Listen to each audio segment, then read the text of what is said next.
Everybody. Welcome to the Department of English Literature and Creative Writing, and to this week's seminar focusing on word and image.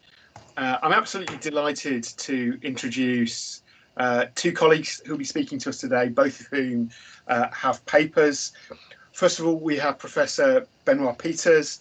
Benoit is Professor of Graphic Narrative and Comic Art at Lancaster University. He is both a critic and a creator. He's been creating the world of the obscure cities since around 1980, a long-standing graphic narrative with his artist collaborator Francois Skyton. He's also the biographer of Jacques Derrida, and he's written very extensively on Hergé, the Belgian creator of Tintin. I'd also like to introduce my colleague, Professor Kamilla Elliot. Kamilla is Professor of Literature and Media. She works across different forms of adaptation, and her most recent book is 2020's Theorising Adaptation, published by Oxford University Press. Very much the tip of the iceberg of both of these wonderful colleagues, strong records of wonderful publication. Benoit will be speaking first today, and he's focusing on the portrait, resemblance and identity. And Kamilla will then be following up with a paper exploring naming passport photos during World War I. So welcome to you both.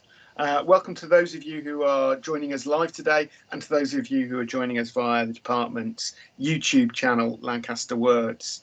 I'm very pleased to be introducing, first of all, Benoit. Benoit, over to you. Thanks a lot. So I will speak about the transformation of the art of portrait during the 19th century and how photography affected the idea of resemblance and identity through some examples like the painter Jean-Léon Gérôme, Felix Nadar, the great photographer, and also a character maybe less famous, Alphonse Bertillon.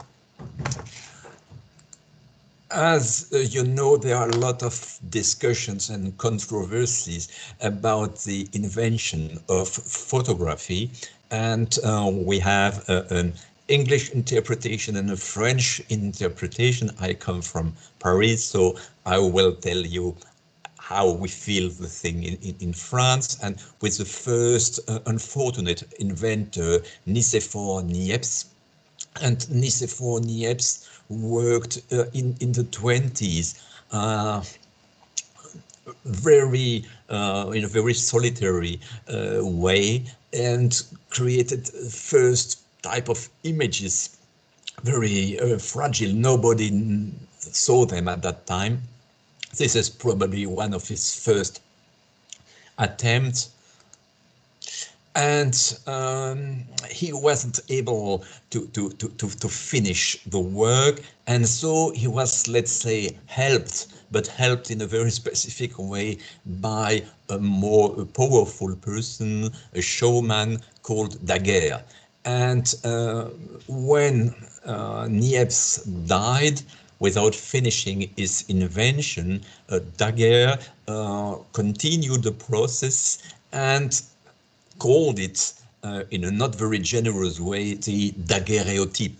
So he forgot the first inventor. But you can see that the first results, small images on metal form, the first results were of remarkable quality. Of course, we have here at the beginning a still life, which is easier, and then a photography of a street in Paris with only one character. There were, of course, more characters in the image, but it needed more than 20 minutes, so only one still character was visible on the image. Benoit, I'm not sure the slides are going through.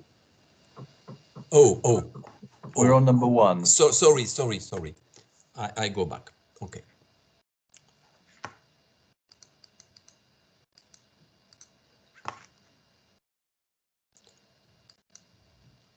I forgot to take control, excuse me. So this was Niepce. This was the table. Niepce and Daguerre, who helped him in a strange way. This still life. And I went there for the Boulevard du Temple with only one person visible. In France, a lot of people knew at that time, end of the 30s, that there were other experiences in the UK. And so France decided to buy the invention to Daguerre, the so-called daguerreotype, and to give it to generally use, to make it, let's say, free software. Everybody was able to use it with some explanations, and this was an idea to make photography. It was not called really photography at that time, to make it an open invention for the whole world. And one man was not very happy about this decision. It was William Henry Fox Talbot, who worked for years on a different type of photography, not on metal, but on paper. So in a way more modern. And this is one of his first and remarkable image, also a still life, no character. And it's very interesting to see that for Talbot, it was not a technical invention, but what he called the pencil of nature. So the idea that it was art, that it was drawn in a way. And this discussion will be very important through the whole 19th century. After a certain moment, the first major use of photography or daguerreotype was the portrait. And as you needed to stay still for 10 minutes or more, they used different technologies, and in the caricature, they laughed a lot about this idea of portrait because the image was not very pleasant, and that's also why the people look very often in a strange way. So there was a fight between the art of drawing and the art of photography, and caricature tried to let's say, criticize the limits of photography. But everybody at that time wanted to have photography of himself or herself, but also photography for memory of the parents, the ancestor, photography as a way to fight death and to keep an image. This is a very fascinating image with the photography inside the photography. And we see this function, and then the portrait begins to be something more common, and everybody, at least every bourgeois, wants to have his portrait or the portrait of the family. At that time, a very interesting artist and writer and art critic called Rodolphe Töpfer, he lived in Geneva. He's considered as now not only as a writer and an art critic, but also as the father of the comic strip.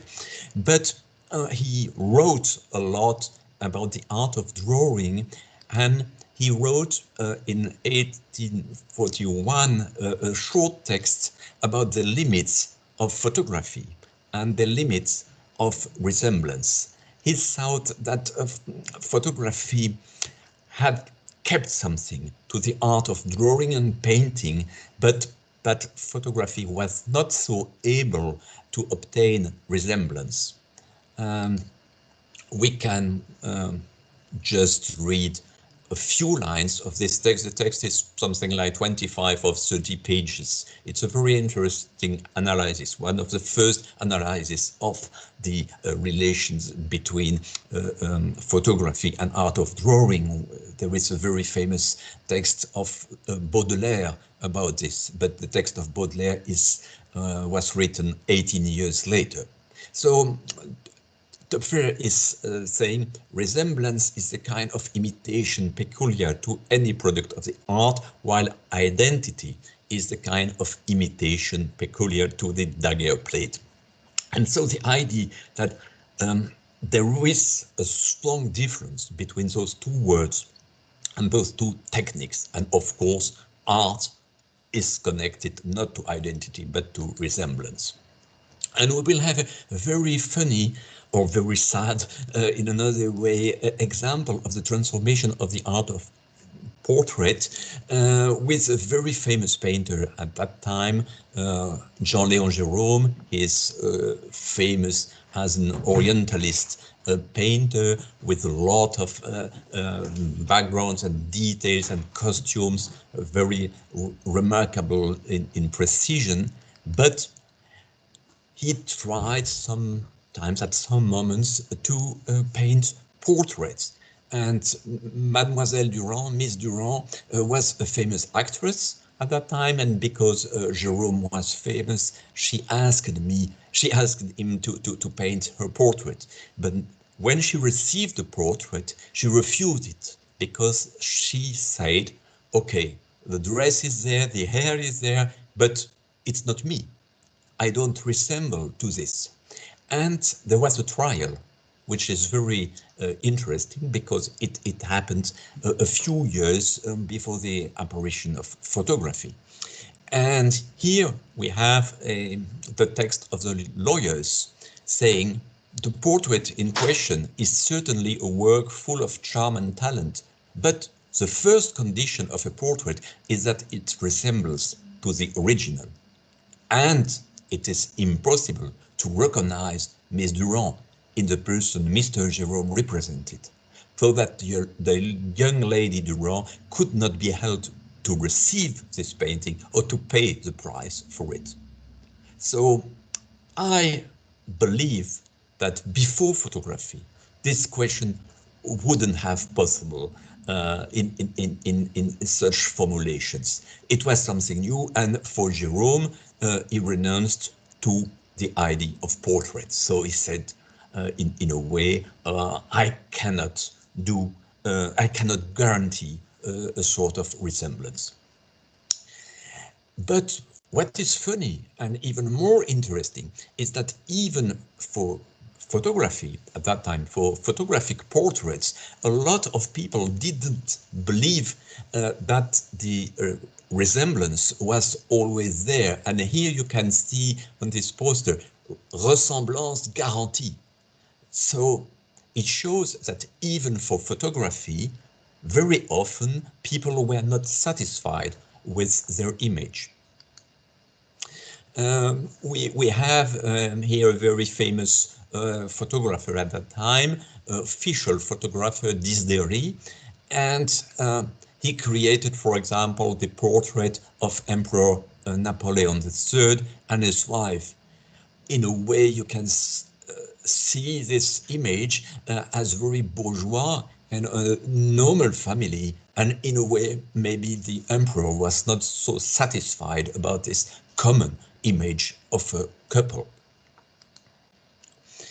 And so Disdéry himself was conscious of the problem and wrote in his book, The Art of Photography, how is it that so many portraits do not resemble to the model, and that it is even so rare to find one where this resemblance is complete enough to satisfy the friends or relatives of the model.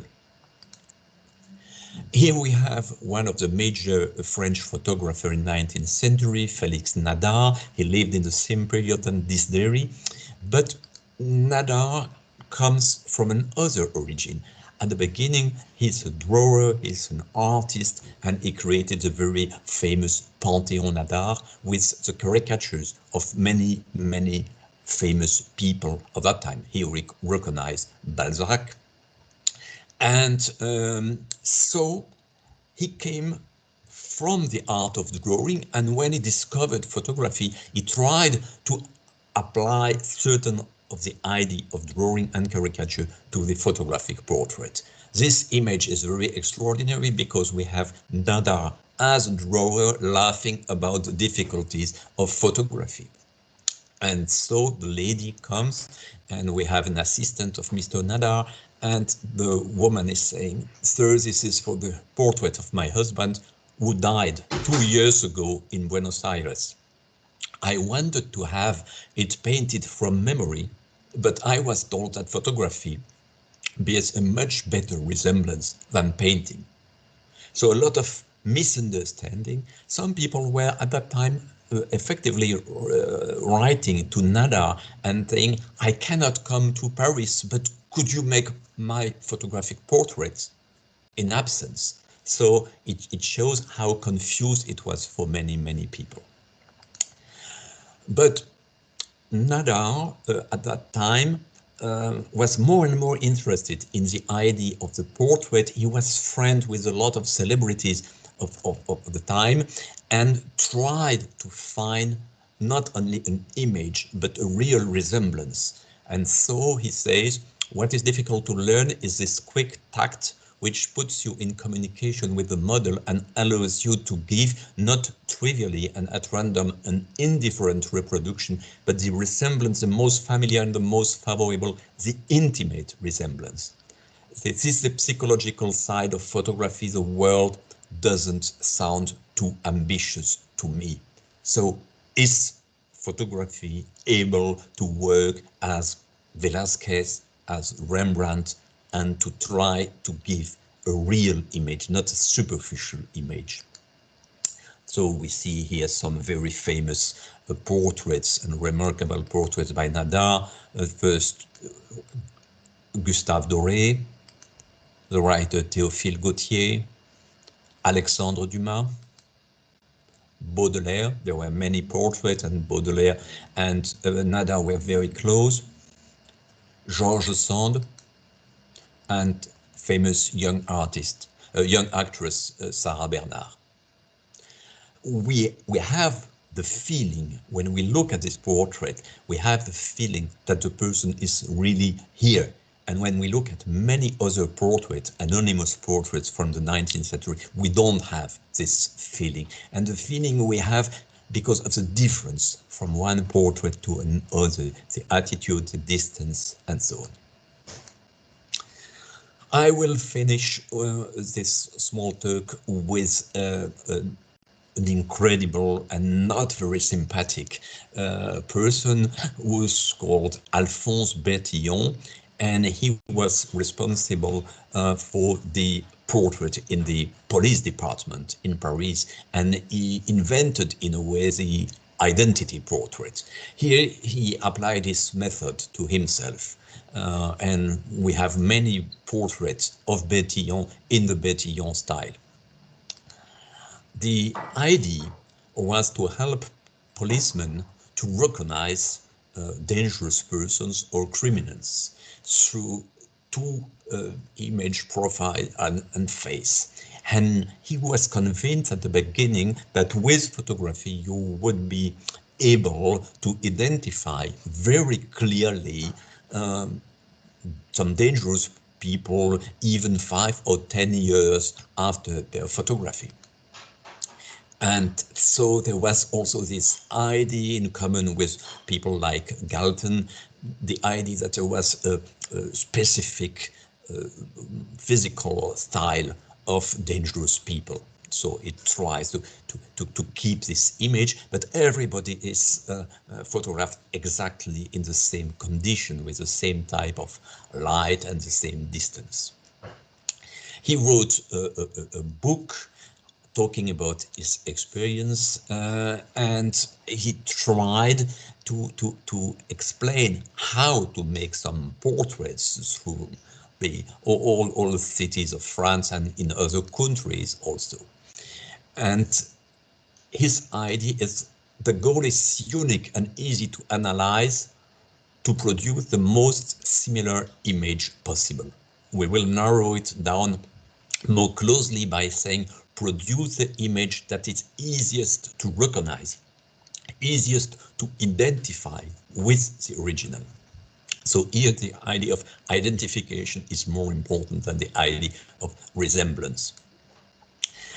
But it feels very quickly that there are a lot of problems. For example, you can have identity of a person at different periods, but the person doesn't resemble to the former photography. Here is an example. So the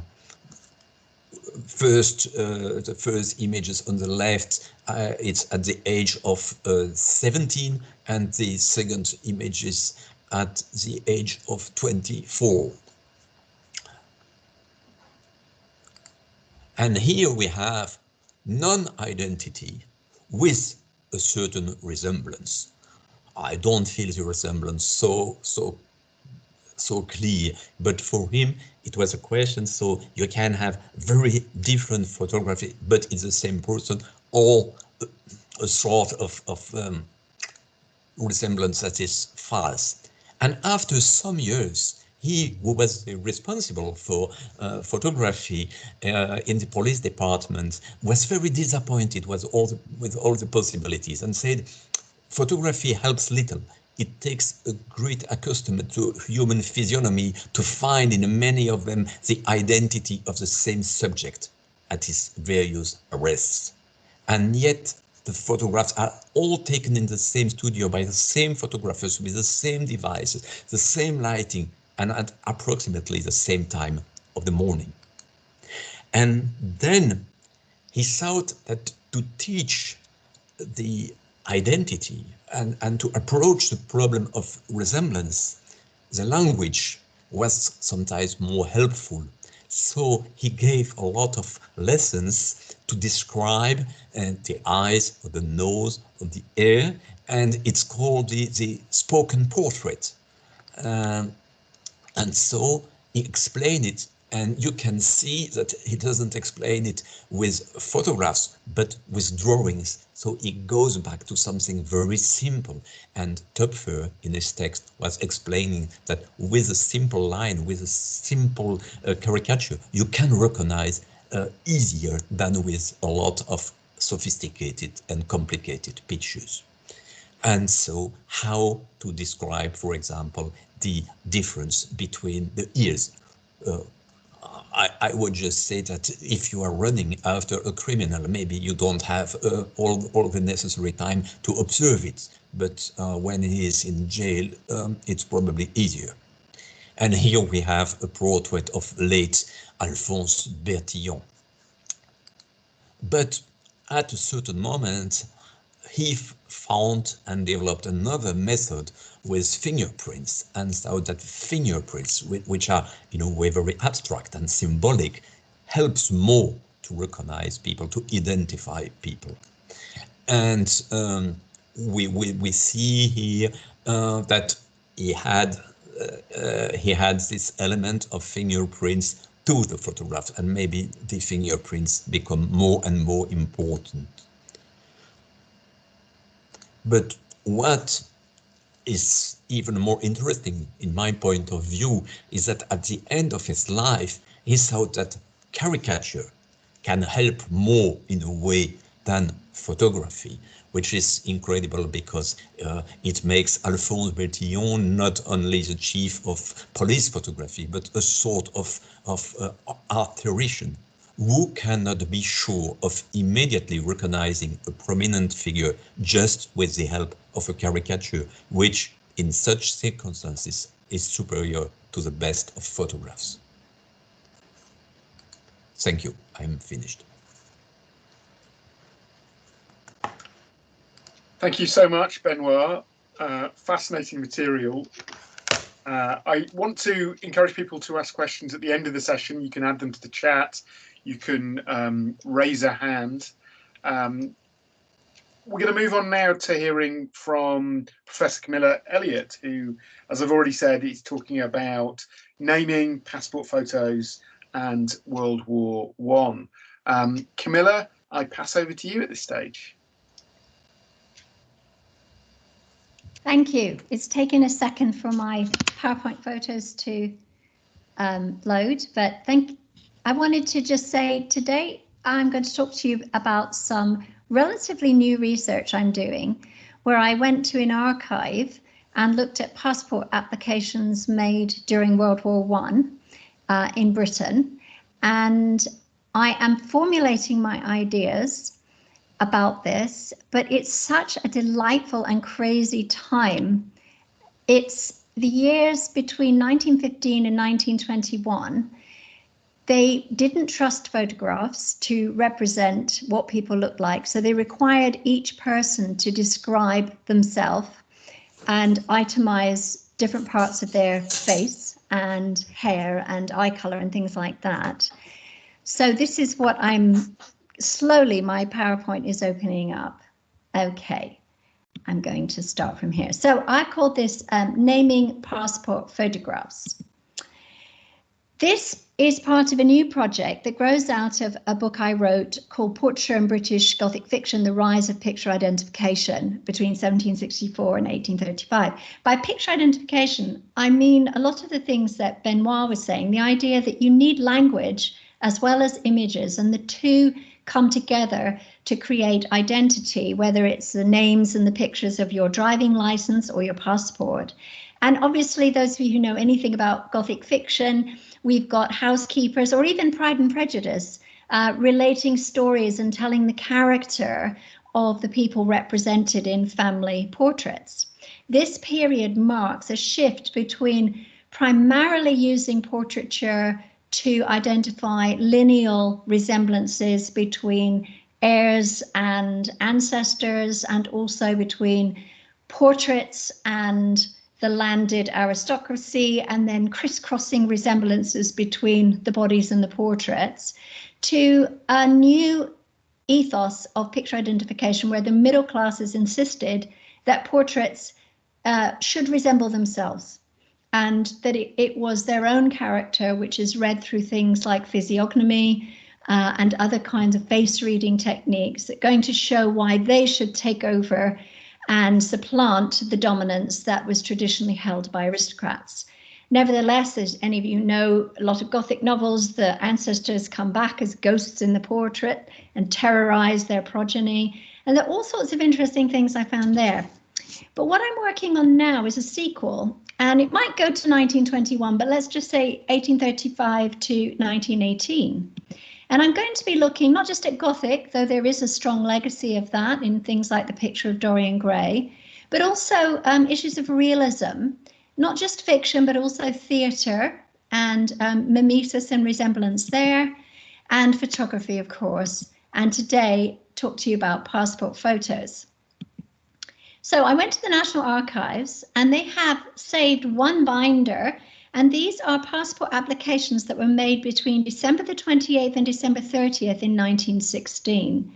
And they are delightful, hilarious, interesting, confusing, and I'm still formulating my ideas. And I welcome any feedback you have for me at the end. Now, until February 1915, British passports did not include photographs, and unlike most countries, they did not include physical descriptions, as this passport that was issued in April 1914 illustrates. If you can see the font, which you may not be able to see, but it's very much vested in names, from the names of those authorizing it, which is God and His Majesty the King, to the Foreign Secretary, whose name you'll see at the top under the crest, we, Sir Edward Grey. His name is bolstered up by the plural we, that places him in a holy passport trinity with God and the King. And it's further beefed up by so many titles underneath, the Baronet and the Knight of the Garter and all of this. If I were to read them, I wouldn't finish my paper on time. And then you can just see, even if we can't actually read this, I thought this might be more legible, but anyone who wants to see these images, please email me and I'll send you copies. But we'll see that it's also fancy font, royal crests, that are sort of bolstering up the name. We have oversized, overly elaborate font. And this passport didactically requests and requires, in the name of His Majesty, to allow Mrs. Gladys Graves, a British subject travelling to Portuguese West Africa, accompanied by her children and a nurse, to pass freely without hindrance and to afford her assistance of which she may stand in need. And what's really interesting to me is, in striking contrast to the elaborate font of this printed passport, is the actual handwriting of Sir Edward Grey. You'll see on the right there, and Gladys Graves, that's her signature. Very pedestrian, and yet they're bolstered and flanked, the E. Grey by a crest invoking the king on the left, and Gladys Grave has been stamped with crests. It's the same kind of royal crest we saw at the top, and the words Foreign Office embossed, authorizing this passport. And what I've been reflecting on is how this kind of nominal overkill, to me, suggests enormous anxiety about the ability to identify persons and attach bodies securely to the passports that bear them through names and words alone. I'm going to skip over this as just the crest that was at the top, where it's God and my right at the bottom there. So that kind of authority of God. So British passports were especially vulnerable because they didn't even have the verbal descriptions that you'll see here. I think you should be able to see this slide. This is an American passport that was issued in 1914, and you'll see height, and they ask him to give the color of his eyes and hair, but also to find some kind of adjective to describe his forehead, his mouth, his chin, his complexion and his face. And you'll see he's, wait till you see what other people put, but he's done it fairly straightforwardly. Now, why was it that the British resisted physical descriptions? Well, British politicians were aspiring to rule the waves and ended up ruling the waves for quite a while, and they objected vociferously to any kind of physical description by another person. So here we have Arthur Walter, the MP for Berkshire, in 1958, and he stated, "It is a violation of liberty to force citizens to give the description of their persons, and all that foreign governments had a right to require was that every Englishman leaving this country to travel in their territory should be marked as such, that is by the word Englishman and by the authority of people like Sir Edward Grey. Although indeed it must be said that Englishmen were stamped by nature and needed no government identification." This is one of the major areas I'm looking at in my sequel, which is the way that particularly white middle class and ruling class men in Britain tried to step away from being picture identified. So another reason, though, that he objected and others objected, and this is something that Benoit has touched on, is that the only system in this country which was parallel to the passport system of the continent was the criminal register system used by police to protect society against convicted criminals. So it wasn't just, oh, we are above these other countries, we only acknowledge our own country's authority, which was a big part of the debate. But the idea that somehow having somebody describe you was suggesting that you were a criminal. However, when German spy Karl-Heinz Lodi used a fake American passport to enter Britain during World War I, political and public opinion finally shifted. The British Nationality and Status of Aliens Act was passed in 1914 and came into effect in February 15. Not only did it require verbal physical descriptions like the ones we've seen, it also overcame this huge, long-standing international resistance to including photographs on passports. And a couple of countries had started this earlier in 1914, but it was something people didn't want to have. They didn't want to be identified that way. I think it's really interesting if you look at the name Karl-Heinz Lodi, German, we go to Charles A, maybe Andrew, English. This should have been a clue, and it's kind of an insult to the passport officials that let him through. He was tried, he was executed. But according to passport historian John Torpey, the purpose of the passport then and now is to establish unique, unambiguous identity. So one of the things I'm going to talk about is the way that these physical descriptors actually aren't quite getting that. If you look at Carl Lodi, this is the description in the false passport, and you'll see it's quite generic, and so some of it probably fits, but also it's quite inaccurate. He doesn't have a high forehead as far as I can see, nor a long face, given the photographs I've poured over. So he got through with that, but these descriptors, they're not enough to identify him uniquely and unambiguously. So why on earth keep the physical descriptions? Why not just put the photograph on it?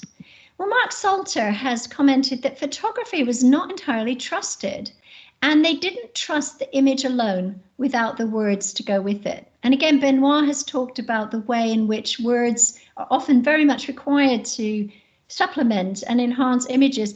At the same time, my talk, they can distort and get you looking a certain way that you might not look without them. And so to offset the implied attribution of criminality in being described by a government agency, the Act stipulated that the personal description must be completed by the applicant in his or her own handwriting and signed in the spaces provided. So we've got the name produced by the body.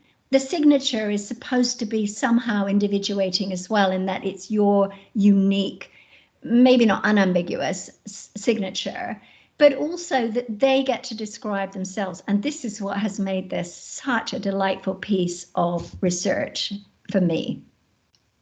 So I love this guy. He's the only one in the folder who started to protest against having to write his physical description. It showed that the days of the verbal descriptions were numbered. They went away except for height and eye and hair color, the things that you don't get in a black and white photo. But he wrote, you can see there, nose, mouth and chin, enclosed photograph. Right, so he's just, I'm not going to bother. He started with the high forehead and actually compare that to Carl Hans Lodi. He actually has a high forehead. I'm sure Bertillon would have measured it. But this was one of the delightful discoveries here. He is a directing clerk, aged 21 years and 10 months. Now here is Frances Haskein, and here is her passport photograph. She is a hotel manageress emigrating to South Africa. Now, passport photos were supposed to be signed on the back, but in these early days, a number of people signed them on the front. But what you'll see, in addition to her signature, is that there is another signature there, P. O'Connell. And her own words and her own voice and her own name in her own hand were not considered sufficient to verify her identity. There had to be somebody else who certified that the photograph resembles the person, who knew the person. And it has to be a responsible, I'm quoting now from the Act, a responsible British subject possessing one of the following qualifications: British official, resident British merchant, banker, minister of religion, barrister, solicitor, physician or surgeon. Now, when I applied for residency in the UK, I also had to have my photograph signed by, wasn't that narrow, but it had to be someone respectable. So the signature, they also have to sign a form that says, I can from my own personal knowledge of him or her vouch him or her as a fit and proper person to receive a passport. So this is kind of a character hurdle to jump through. So I looked at the word proper, and the photograph must be properly named in several senses of that word. So the applicant must sign her own proper name in her own handwriting.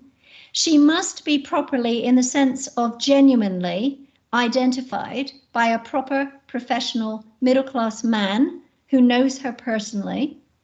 And in addition, that man must certify that she is, quote, a fit and proper person to receive a passport. But what interests me most, I mean, these are all very interesting kind of cultural and institutional structures, is how applicants describe themselves and setting that description in dialogue with their photographs to see what kind of tensions or ruptures, but also synchronicities arise between them. So here is Haskein's self-description. Recalling MP Walter's claim that British subjects were stamped by nature and needed no government identification, if you look on the second to last one, she describes her face as natural. So, you know, I'm thinking about what is she saying about that, as opposed to unnatural or supernatural. And although she does try to describe the size and shape of her forehead and does specify the color of her eyes and hair, she hastens to label her nose ordinary, her mouth normal, and her chin consistent with other parts of the face. Now, this is a far cry from passports and their aim to establish unique, ambiguous identity. So what is going on here? She's not alone. There are loads of people in this folder I looked at who describe forehead, nose, mouth, and chin as normal, ordinary, regular, average, natural, or medium, which is kind of like almost a middle-class way of. And again, we ask, why is this? But of course, MP Arthur Walter has told us the answer to this, and we've seen a similar image in Benoit's talk from France. But criminal registers in Britain focused particularly on features that distinguish criminals from others. So they wouldn't write average, normal. They would be looking particularly for, if you see at the bottom there, peculiarities or marks. And they've written about Fanny Newington slightly pockmarked. But they want to be able to identify her from other people who might look like her. Now, on these passport applications, most people left this blank. And there were people who did the normal. They listed a mole or a scar or an amputation. But one gentleman mentioned that his hair was thinning, as if this is a special mark unique to one man. And a couple of them wrote use eyeglass or wearing pince-nez. These kind of detachable special peculiarities were decidedly not the point of this category. And again, it's one of the things I just revel in, is the way people were trying to make sense of these forms in this period. Now, again, Benoit talked about Alphonse Bertillon, but from the 1870s in Britain, we had Francis Galton, and he used something called composite photography, where he took photographs of individual criminal faces and then overlaid them to try to establish a criminal type by which future criminals might be recognized simply by having these types of features. Which, you know, there were questions about these being inborn and innate. But what is funny is not only did he not succeed, not only did he give up on this, but what happened was all these individual faces ended up blending into just the normal, ordinary, regular, average facial type, to which so many passport applicants were desperately laying claim to forfend themselves from suspicion of being a spy or being criminals. So now I'm going to move on to just another little bit of my research, and this is kind of the other end of the spectrum. While many applicants sought to escape particular notice, others took the opportunity to aggrandize themselves and make themselves stand out. Some women used the passport blazon to draw attention to their beauty or to their lack thereof. This is Mary Hewitt going to France for her health, and amid a panoply of hair shades in black, brown, greys, fair, and the occasional red, she was the only one to nominate her hair golden.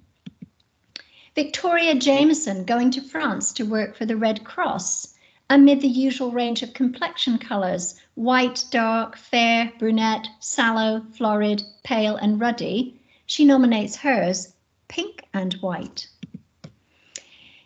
Quite a lot of people paid themselves compliments in their descriptions. We've got one man who said he described his mouth as having good teeth. So here are some people who describe their complexion. Good colour, fresh and clear, and fair and fresh. Even the 61-year-old Lady Peake described her complexion as fresh. But Mary Creighton takes the cake. She pronounces her nose semi-Grecian and both her mouth and her face as well-shaped. And yet, I would ask you to tell me which of these two women is Mary Creighton on the basis of that description, and which is a woman at the other end of the spectrum who's incredibly self-deprecating, perhaps because she's an artist, who describes her forehead as low, her mouth as rather large, her chin as rather short, and her complexion as brunette. These would all be militating against classical beauty and also certain kind of racial identities. I wish I could come out of the slides and find out from you. So take a guess. Well, the person who thinks she doesn't look very good, Catherine Baldion, the artist, is on the left, and Mary Creighton, who sees herself as close to being a goddess, is on the right. I don't see a huge difference between the two women. Men were also prone to vanity. This young bachelor tea planter gave himself a broad forehead, a Roman nose, a well-formed chin, and described his mouth as mobile with moustache. While most applicants described their foreheads prosaically in terms of size and shape, high, low, medium, broad, the literate knew that high and broad foreheads were seen to connote superior intellect, manhood, and that such foreheads were associated by anthropologists with the Caucasian races. And here is someone who is colonizing India. Salesman James Jeffreys made this association didactic when he described his forehead as broad and lofty. Here he is, his forehead looking decidedly average, except for a receding hairline, which doesn't count.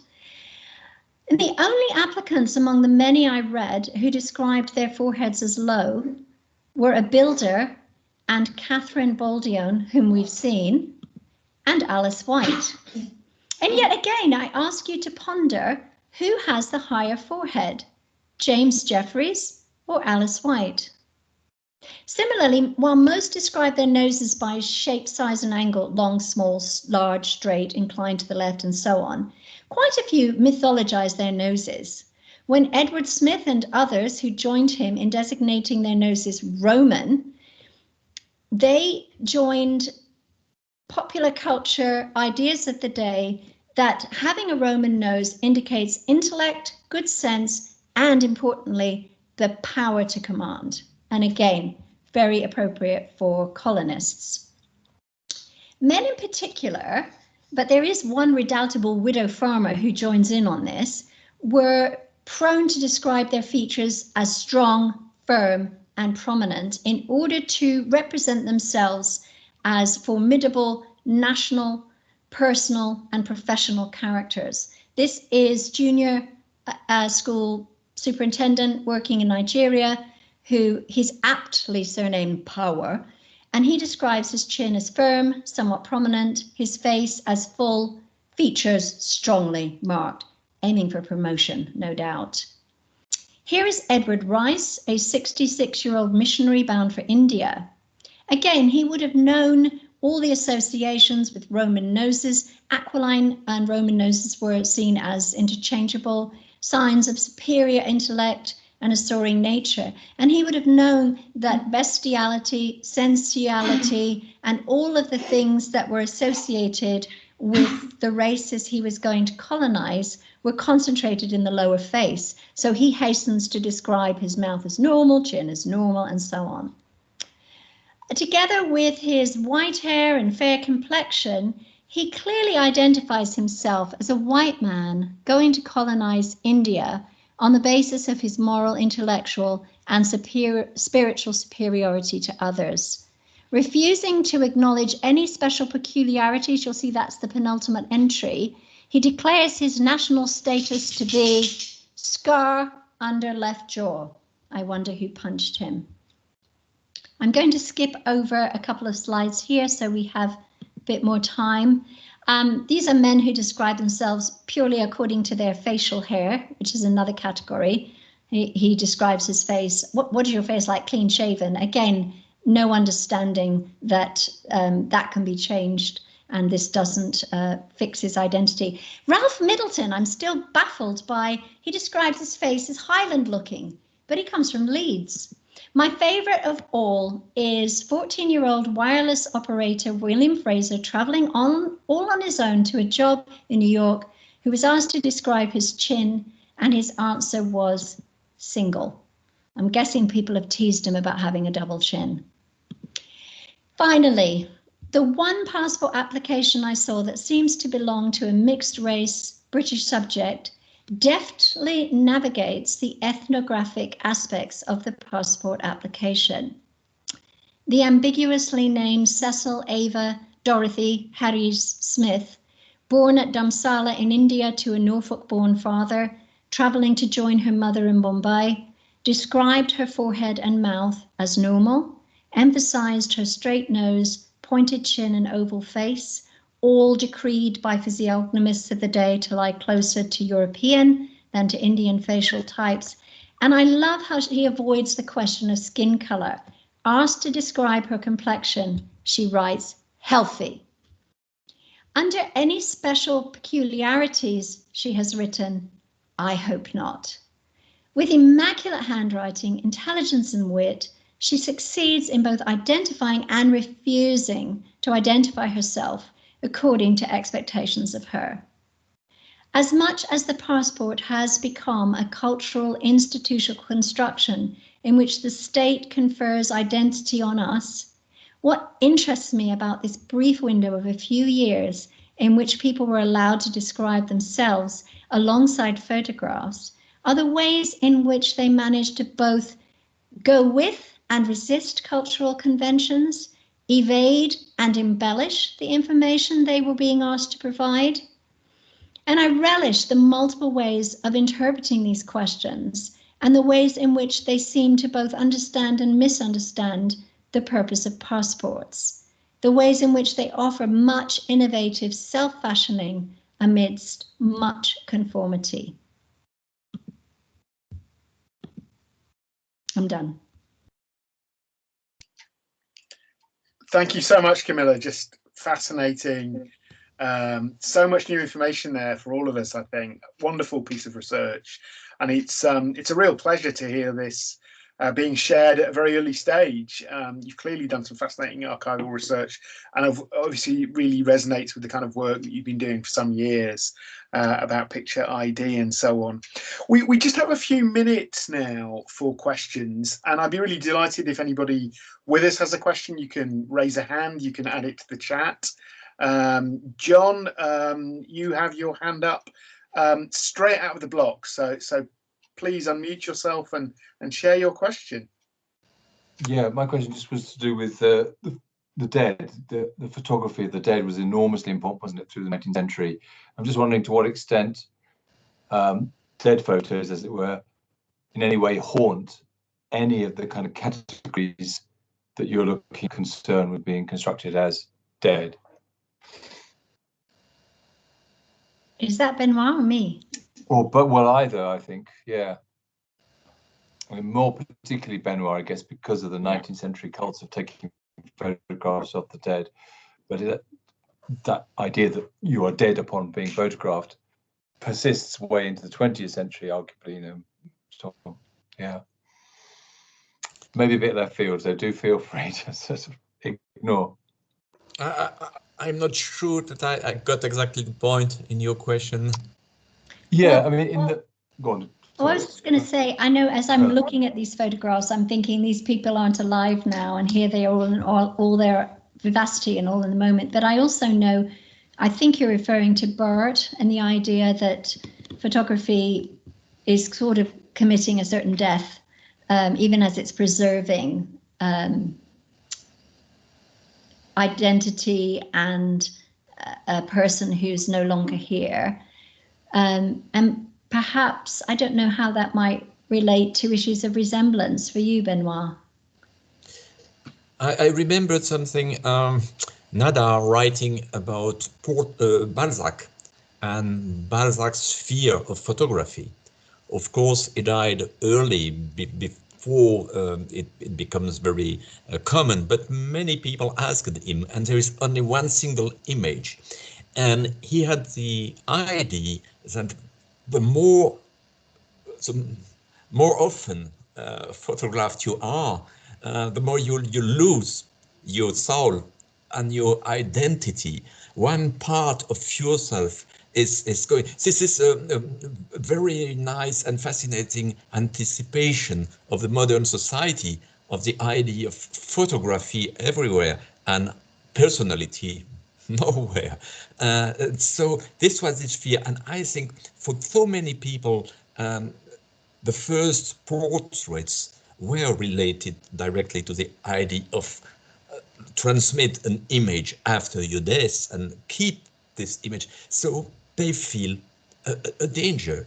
And I think those descriptions that Kamilla showed are really a sort of protection of your identity.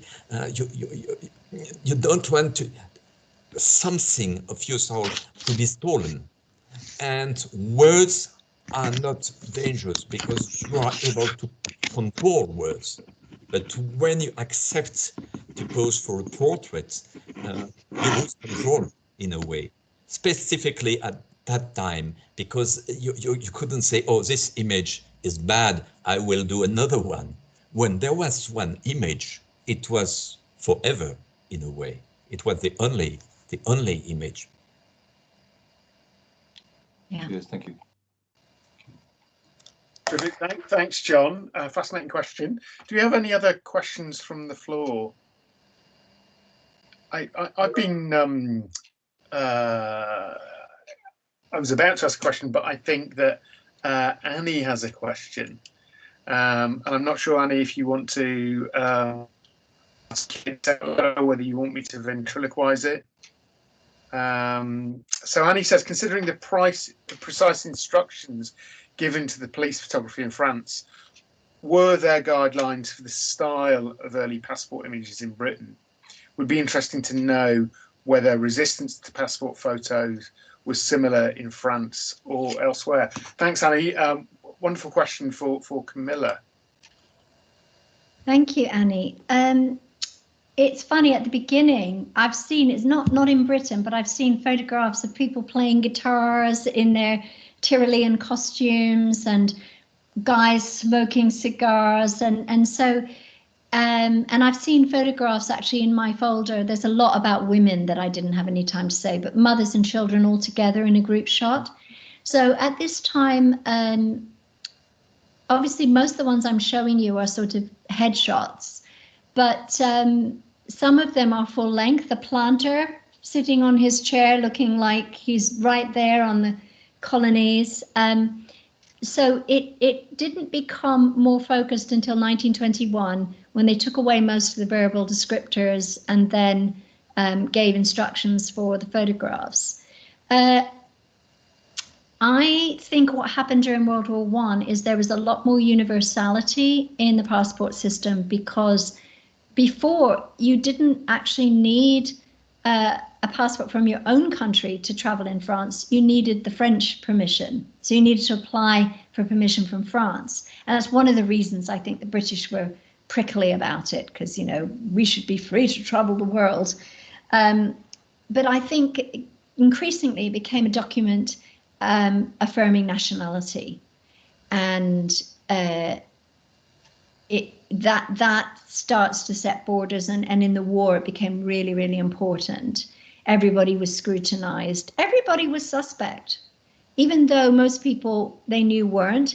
It's like guilty until proven innocent in a way, and it's very similar to going through security now.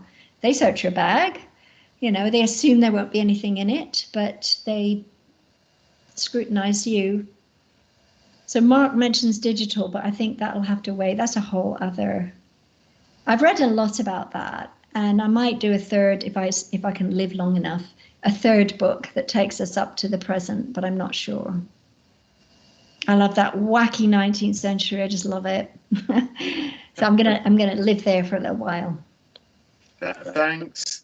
My impression is that in France and continental Europe, the use of photographs on passport was a little earlier. Yes. But we have to check it precisely. But this is my impression. It was. And maybe there was not exactly the same type of fear of description and photography. But we have to check. But photography became very common in the last year of 19th century in France, and people were proud because it was a sign that you are rich in a way, you are integrated to the good society.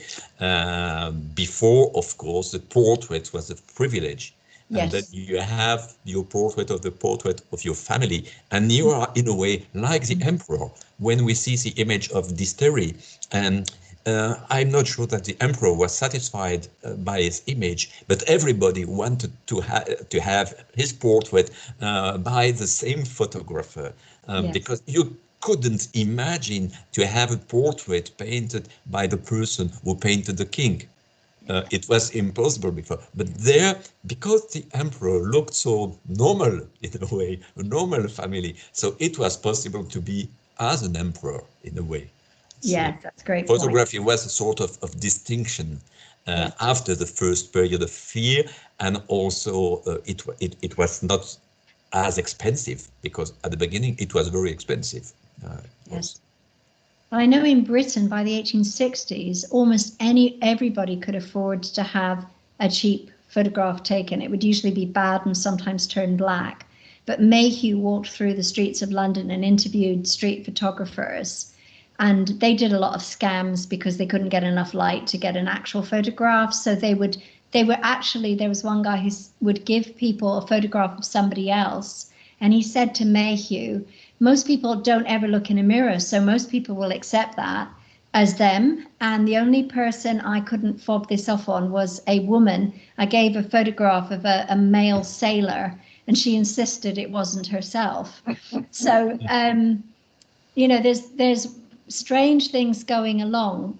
But yes, I think it's like getting your photograph done by these distinguished photographers. It's a brilliant point about it being the next best thing to having your portrait painted by a royal. And it is a kind of downward mobility of portraiture. Yeah. And of course, end of the 19th century, around 1895, there is the Kodak Revolution. Yes. And the possibility to create portraits inside your family. Yes. And then it becomes more familiar and more friendly. And you are not afraid because you take control. And Yes. this is a major change. You don't have to take your family to the studio. You can take it in a more natural and familiar way for your relatives and for your children. Yes. And this is probably a huge change, because it becomes technically very easy to use. Yes, yes.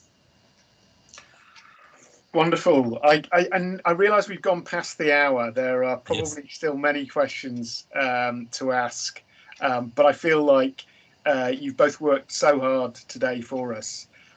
Thanks to all of you for joining us. Thanks for your wonderful questions. And it's just great hearing these early phases of your work. Thank you for sharing with us. It's very good to have the both of you in conversation today as well. So there would be a virtual round of applause for Professor Benoit Peters and Professor Kamilla Elliot. I feel like I need to go and take several selfies, delete them, and fail to post them online, and do some kind of self-description in relation to them. We can all do that now in terms of the downward mobility of portraiture, I guess. But thank you, both of you. A real pleasure listening to you this afternoon. So thanks very much.